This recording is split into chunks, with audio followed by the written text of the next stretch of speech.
Britain's King Charles III addressed the US Congress the day before, and he had something to say to the political leadership in Washington, especially, of course, to Donald Trump.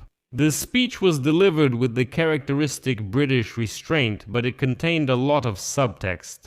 Charles III skillfully veiled his criticism of Donald Trump and made it clear that the US president's administration should urgently reconsider its views. And in this episode, I want to analyze and decode these hidden messages from some key excerpts of the speech by the British monarch Charles III together with you. And this will be quite an interesting episode, since the King's visit to Washington could change a lot, including the relationship between the US, NATO, and Ukraine. My name is Alexei Pecci. Let's discuss this topic together, but before we start, I ask you to subscribe to the channel, like the episode, and leave any comment you want. Also, subscribe to my Telegram channel Pecci News. The link to it is in the description of this video. So first, let me briefly introduce the topic. On April 28, the King of the United Kingdom, Charles III, gave a speech before the US Congress. This is the first time a British monarch has addressed American lawmakers since 1991. That's why it was truly historic. Charles III began his speech by addressing the era of great uncertainty faced by both the US and the UK. He stated that despite the uncertainties and conflicts in Europe and the Middle East, the UK and the US will always remain steadfast allies in defending democracy.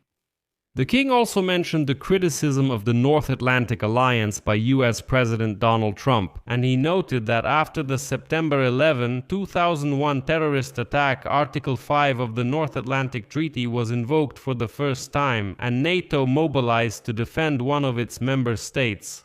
This was the only real instance when NATO stood up for an ally, and that ally was the US, so Trump shouldn't make statements claiming that NATO is a paper tiger. And right after that, Charles III called for maintaining and even strengthening support for Ukraine. Here is his quote. In the immediate aftermath of the events of September 11, when NATO invoked Article 5 for the first time in its history, we responded together to the call. Just as our peoples have done for more than a century, standing shoulder to shoulder through 2 world wars, the Cold War, Afghanistan, and other moments that have defined our shared security. Today, that same unwavering determination is needed to defend Ukraine and its courageous people, to ensure truly just and lasting peace. The King also commented on the shooting that occurred on Saturday at the White House Correspondents' Dinner, stating that such acts of violence will never succeed. Later, Charles III met with leaders of American technology companies to discuss the challenges faced by startups in their early stages of development. Then he and Queen Camilla attended a state dinner in Belarus. And by the way, during the toast at the dinner, Donald Trump emphasized the special relationship between the US and the UK. But Charles III, in his speech, joked about Donald Trump's controversial new project, specifically the ballroom in the East Wing of the White House. The King reminded everyone that back in 1814, the British had already carried out a rather unique reconstruction of the White House. He noted that Trump is not original. The British also tried to modernize the White House, but in a rather specific way. Let me explain the joke itself. Charles III hinted at the events of 1814. Back then, in the midst of the Anglo-American War, British troops captured Washington and simply burned down the White House. In addition, the British King recalled that Donald Trump recently stated that if it weren't for America, all Europeans would be speaking German. He was hinting at Trump. He even said it outright, listen, don't forget, if it weren't for us, the British, you Americans would actually be speaking French. So let's not argue about who's cooler. But the whole point is that King Charles III's entire speech was full of such hidden meanings and even reproaches directed at Donald Trump. This was the first speech by a British king in the US Congress in the last 35 years. This visit is scheduled to coincide with the 250th anniversary of US independence from Britain.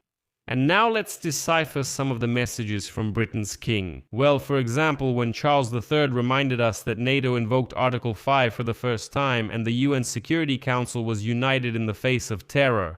When the tragedy of September 11 happened in the US, he meant the following. Listen, don't abandon Article 5, because the British were there when it really mattered.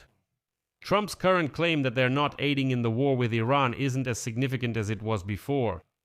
Now I'll give you a quote from the king which at first glance seems ridiculous and not quite appropriate. Quote, "I served in the Royal Navy with great pride, following in the naval footsteps of my father, Prince Philip, Duke of Edinburgh, my grandfather, King George VI, my great-uncle, Lord Mountbatten, and my great-grandfather, King George V." You might wonder, why is the king even talking about this in front of Congress? But actually it's simple. Britain's king is telling Trump to stop mocking the Royal Navy. The thing is, not long ago Trump stated that the Royal Navy does not fulfill its purpose. Here is a quote from Trump. "You don't even have a fleet, you're too old, and your aircraft carriers are not working." That's how he spoke about the British fleet, and the British king responded to him. And then the British king really surprised everyone. He said the following, and I quote, "America's words carry weight and meaning, just as they have since gaining independence. The actions of this great nation are even more significant." President Lincoln understood this perfectly, and in his majestic Gettysburg Address, he noted that the world may pay little attention to what we say, but it will never forget what we do. And those were simply brilliant words addressed to Donald Trump, the harsh and tactless posts of Donald Trump on social media. That's not great, but it's still just words. And the king urges that while it's not too late, if Trump simply returns to friendly relations, then Europe and Britain can, let's say, forget and ignore all these insults, because they're just words. There you go. All these words are coming out of Trump's mouth, but if he actually makes peace, then everyone is ready for reconciliation. Then the British king really put Trump in his place. Here's another quote. "The Historical Society of the U.S. Supreme Court has calculated that the Magna Carta has been cited in at least 160 Supreme Court cases since 1789, not least as the basis for the principle that the executive branch is subject to a system of checks and balances."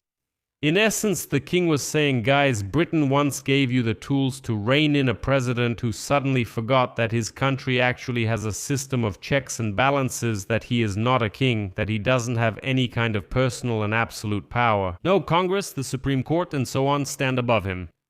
And at the end, the British king said, and I quote, "I wholeheartedly pray that our alliance will continue to defend our shared values together with our partners in Europe and the Commonwealth, as well as around the world, and that we ignore calls for even greater insularity and isolation." Well, basically, Charles III is saying, are you really confident in your idea of America first and in isolationist ideas? Or should you finally wake up and realize that without allies and partners, you are nobody? I'll leave it at that. Share your opinions and conclusions in the comments below this episode, subscribe to the channel, hit the bell, and don't forget to like. That's it for now. Take care. Bye, everyone.